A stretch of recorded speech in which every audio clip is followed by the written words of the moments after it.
Hi everyone, I'm Mandy Lockley and welcome to On Purpose Astrology. It's been a short while really since I posted a video. I've had a lot going on in my life, thank goodness for astrology, which gives meaning and purpose to events that happen to you and possibilities for growth. And I want to talk about these possibilities for growth in the context of the solar eclipse that's coming up on October the 2nd.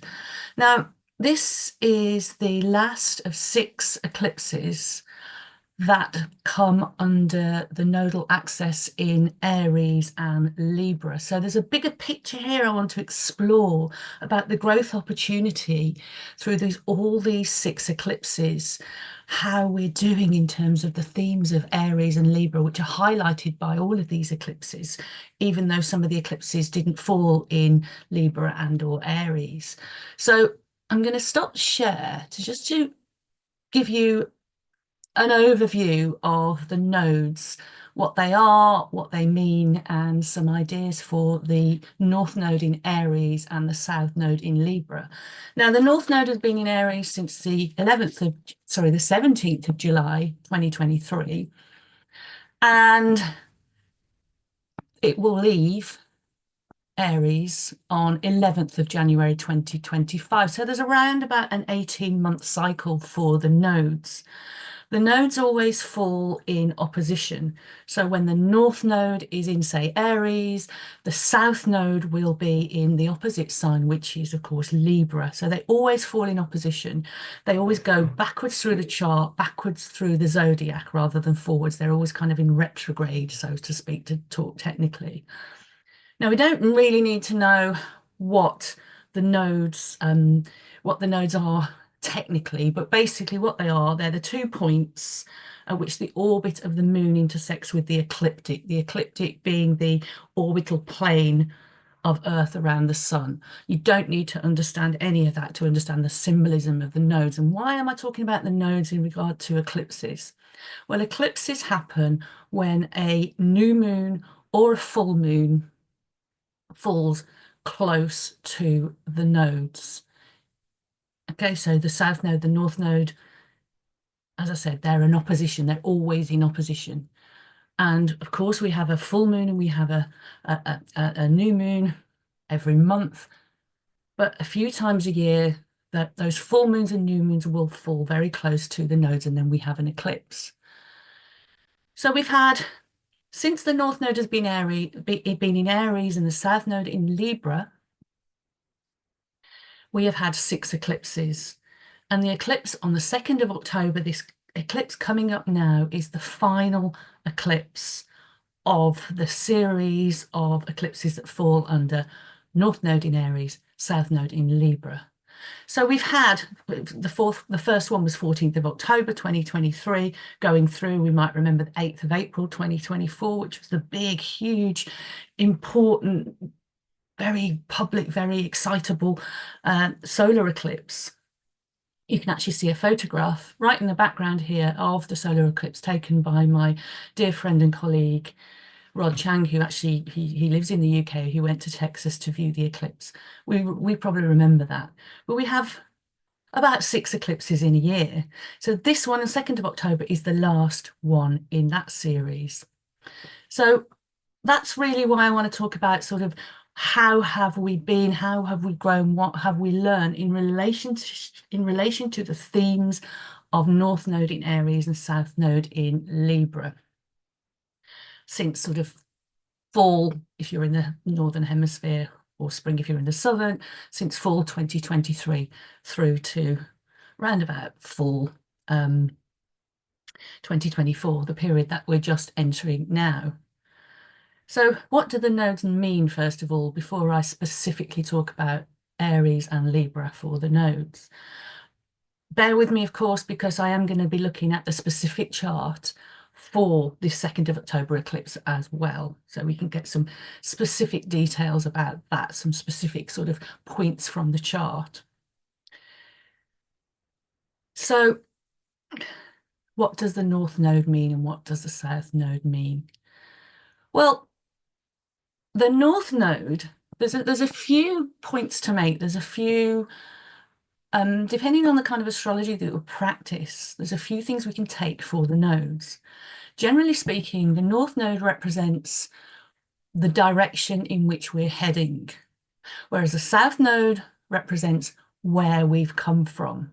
So we can look at that on a physical level, on a psychological level, even on a spiritual level. In karmic astrology, for example, sometimes the South Node can represent past lives.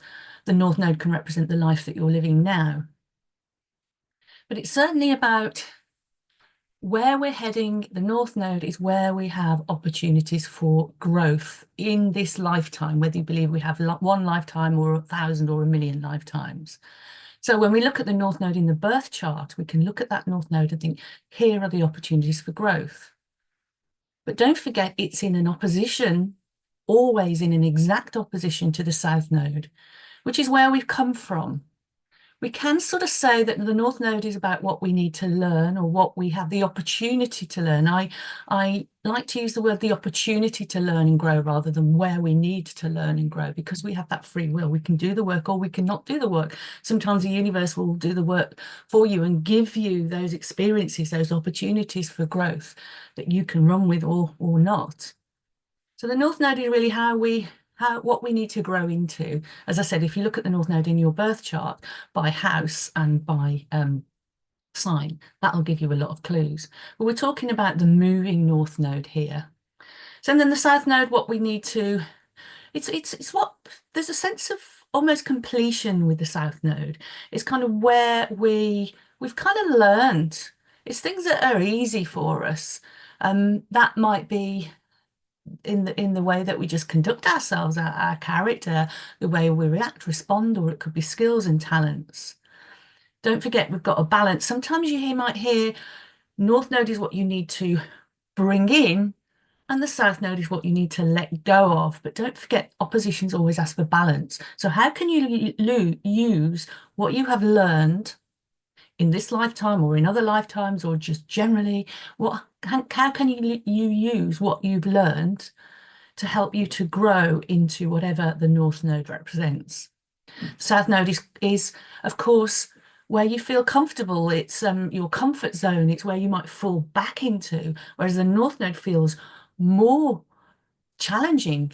You're going out there, learning something new, growing into something new. Another sort of interpretation of the nodes, if we think about it in terms of the dragon, the North Node is the mouth of the dragon, and the South Node is the tail of the dragon. So the mouth of the dragon is always in front, the tail of the dragon is always at the back. So again, that speaks to where we're going and where we've come from. You can't have a dragon without a head, and you can't have a dragon without a tail. Those things need to, need to sort of, they hold the rest of the body of the dragon together, right? The balance of the dragon. Another way of interpreting that is the mouth consumes, takes in. We can again look at that analogy about what we need to learn and grow into, and where we need to sort of go towards. We're moving forward. When we're moving forward from the head, aren't we? It's not advisable to move backwards because we can't see behind us. And then the South Node is something perhaps about what we need to eliminate. There might be bad habits we might need to get rid of, to purge, for example. But to move out of our comfort zone, to learn and grow, as I've already said. But what we do need to hold on to, of course, is the mechanism of letting go. So it's a mechanism of letting go things that we no longer need, but holding on to the things that are useful, that we can channel into the future, into the growth aspect of things. So there's a sort of basic overview of my take on what the nodes mean. We look, as I say, we look at our birth chart to get the idea of those patterns. We can almost call it a karmic pattern, not karmic in the sense of that punishment. You do a bad deed and you're punished karmically, but that karma in terms of where we are, what we are here really to learn. It says something about, along with many other things in our charts, it says something about the purpose, certainly about how we might go about fulfilling our purpose, what we might need to learn to fulfill our purpose. As people who've been watching this channel for a long time will know that life purpose is a big thing of mine. Eventually, I will be getting a book out about life purpose. It will be out. It's pretty much done. Anyway, that's another story for another time. Hopefully when it is out, I'll be able to tell you all about it, and then we can talk about that in more detail in these videos. So the North Node in Aries, as I already said at the top of this, 17th of July 2023, and then it moves out in January 2025. They go backwards, so it'll be going into Pisces, not into the next sign, Taurus, because they always go backwards. And then the South Node, of course, has been in Libra. Now it's the relationship axis, Aries and Libra. The solar eclipse that's coming up on the 2nd of October, even if you're watching this video after the 2nd of October, this is all still relevant. They tend to have a longer lifespan, and much longer lifespan than a regular sort of new moon or full moon. But 2nd of October is a solar eclipse. So it's the dark of the moon. We have a time for reflection. The solar eclipse and the new moon in general is always a time for reflection.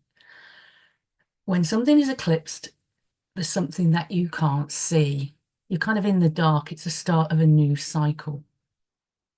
So it's a time for rest and reflection.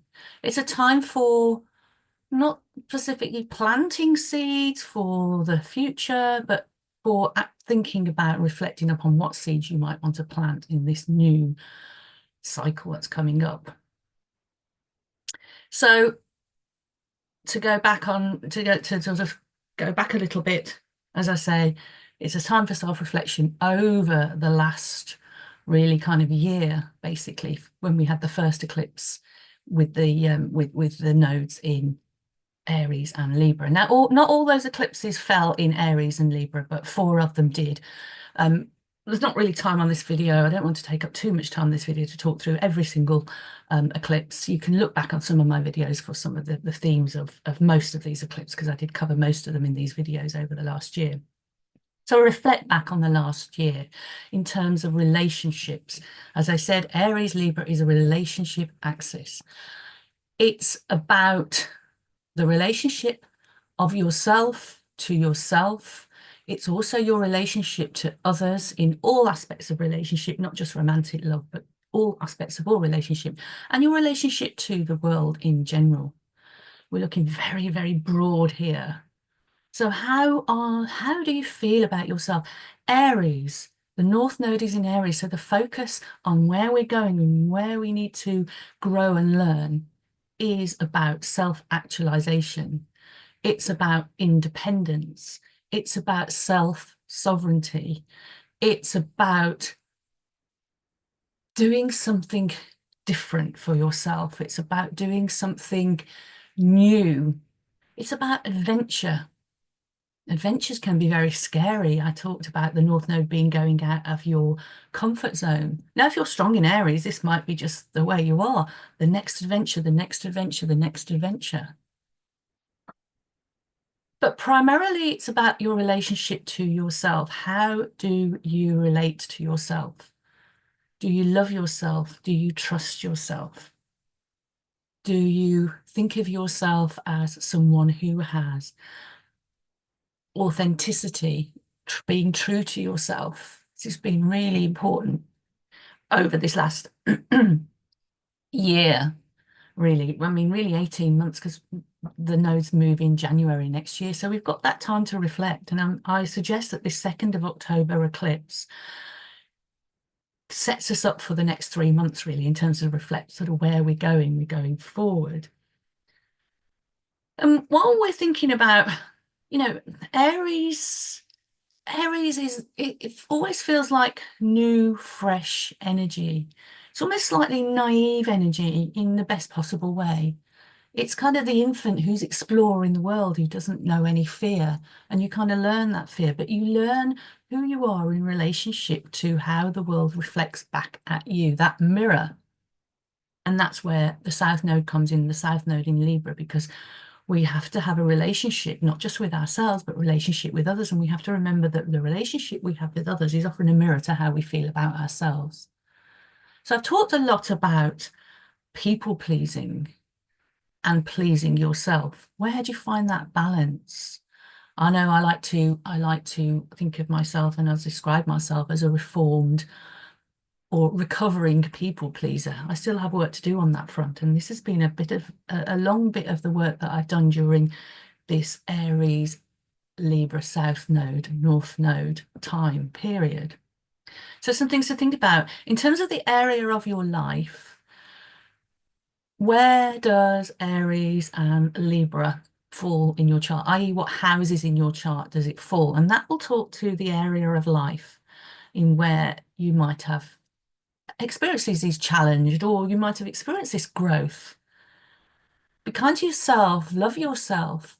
Aries has that beautiful, pure Aries doesn't have any reason not to like itself. It doesn't have any reason not to feel excited. It doesn't have any reason not to go forward. And then Aries finds that, oh gosh, there's other people in the world. There's other values, other people's values, selflessness, healthy selflessness is where you might go full into Libra.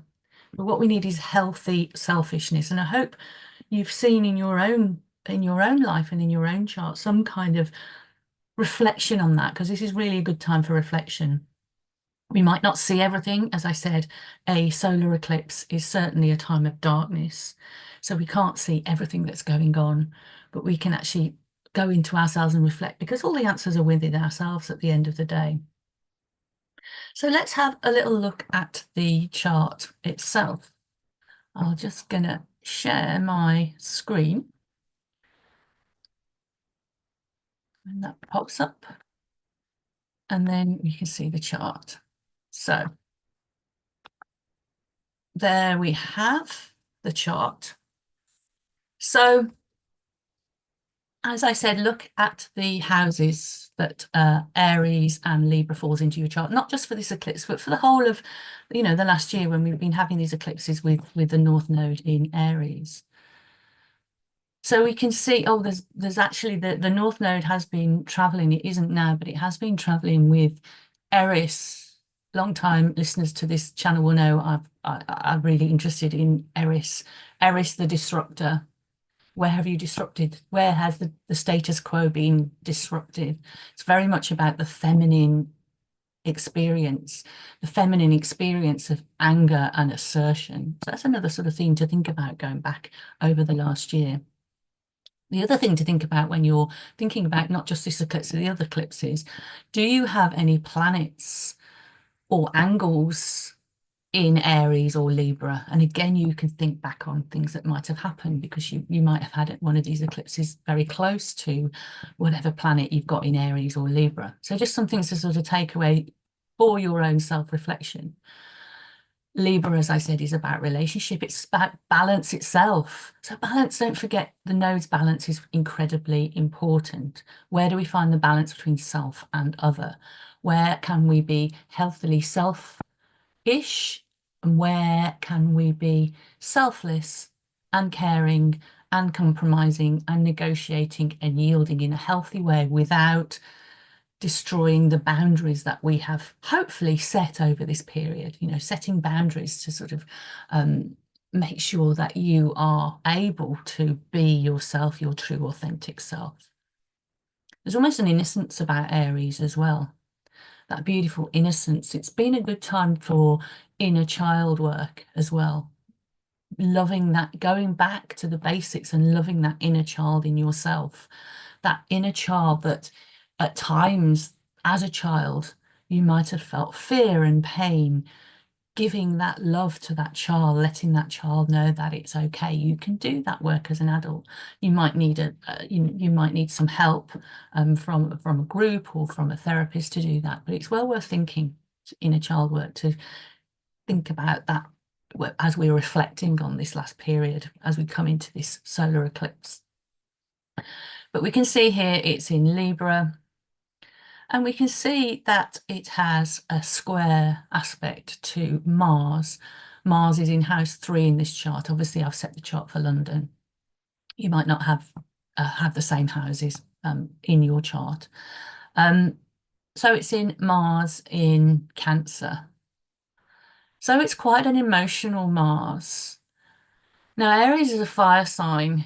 It's impulsive, it's spontaneous, Aries. It can be impulsive and spontaneous. And then Libra is a air sign. So although Libra is very much associated with relationship and getting along with people and being in relationship and all of that kind of thing, it's also more of a thinking than a feeling sign. Not that Librans don't have feelings. Of course, we all have feelings, but it's more kind of in your head kind of thing. Whereas Mars in Cancer is about those raw emotions. Think about, and it rules Mars rules Aries. So think about what makes you angry perhaps during this eclipse. What makes you upset? What makes you angry? It's in Cancer. It's in super sensitive water sign Cancer, all about the emotions. There might be a few triggers. It might be time to become aware of kind of what triggers you emotionally and mentally as well, you know, what things kind of trigger you. I say that because there's a sesquiquadrate aspect to Uranus. Uranus is the disruptor.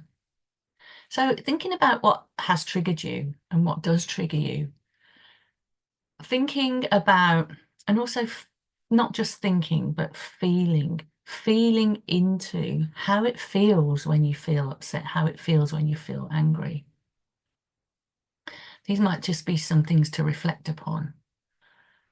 We can get into our body a little bit more, perhaps, rather than out of our mind. I think I always say that grounding is incredibly important whenever we're going through anything that's difficult. I'm not saying that this eclipse is going to be difficult for everyone. It might not touch your chart. It might not really feel like anything's happening. And often nothing does happen during an eclipse. I think there's a thing, I think ancestrally, there's a fear around eclipses because our ancestors didn't understand the astronomy around eclipses, why they happen. So it would all go dark during the day, and they're like, what's happening? The God's taken away the light, and the light is our source. So there's some ancestral fear, and really there's nothing to fear. If it doesn't touch your chart at all, obviously it'll touch the house that it falls in, but if it's not attached to any planet or angle, then it's just take that time to reflect over the last year. What are your triggers? You know, what things upset you? Why might that be? How's your communication style? How do you communicate with others? Going back to that relationship aspect of the North Node in Aries and the South Node in Libra. How are your words? How do they, you know, how are the words that you use when you communicate? Or, you know, or non-verbal communication. Obviously, a lot of body language is communicates more than words do often. So how do you communicate? When you speak to others, do you speak your truth? Mercury in Libra can again get into that that people pleasing. I nearly said purple pleasing there, but you can see Mercury there in the 6th house and it's in purple, the little symbols in purple. That people pleasing, saying what people want to hear, whether to please them or to charm them or to impress them. Where are you not speaking your truth? The other thing we should bear in mind is when you do speak your truth, we don't want to be speaking our truth that hurts other people. We don't want to be suddenly blurting out in upset or anger or triggered. We're looking again at that Mars and that Uranus. Think Mercury, think Mercury Libra, the air signs. Think about the impact that your words have on others as well. And also the words that you receive from others. Libra is down here as the South Node. Libra is the South, so it's a South Node eclipse. So it's about how you relate to other people and how other people relate to you. Do you see the way people relate to you as a mirror of how you feel about yourself? So here's just a few things really, a few things to reflect upon. I keep saying reflect, and it's really, I think I'm getting very strongly that this is an eclipse for reflection rather than action. as I say, calm, try and be as calm as possible, but think about the future. Think about as we go through um, towards the end of the North Node in Aries and the South Node in Libra, when the North Node then goes into super sensitive Pisces. Think about how we are stepping into our own sovereignty, our own purpose. Because later on, we'll be asked, when it goes into Pisces, we'll be asked to reflect upon, to think about, to learn and grow in a compassionate way, in a more sensitive way. It's been an amazing journey, actually. Certainly for me, with the North Node in Aries, it's been a really interesting journey. As I said, dealing and tackling with people pleasing, um, feeling purpose, authentic, true purpose, stepping into that North Node, stepping out of the comfort zone. But it's okay at times to go back into that comfort zone as well. Sometimes we kind of need that cozy comfort zone. That Mars here in Cancer, Cancer likes to be in its comfort zone. So perhaps during the actual time of this eclipse, one few days either side, perhaps it is time to go into that comfort zone to look after yourself. What do you desire? Mars is often about what we desire and how we go about, fulfilling our desires.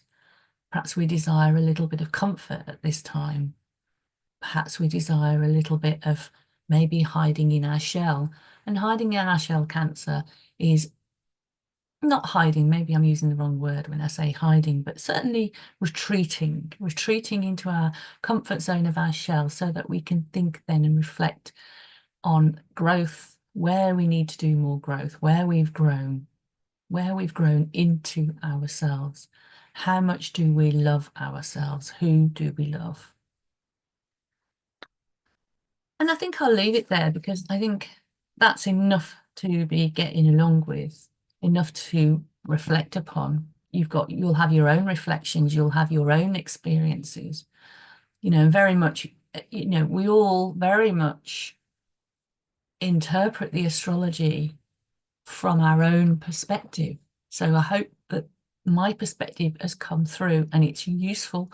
If it's not, you can disregard it, except to say that just think about this nodal journey through Aries and Libra and what it's meant to you in terms of your relationship to yourself and your relationship to the world. As always, I love you. I care about every person that listens. Please subscribe if you haven't already, and happy eclipse. I hope you enjoy. Thank you very much. Bye-bye.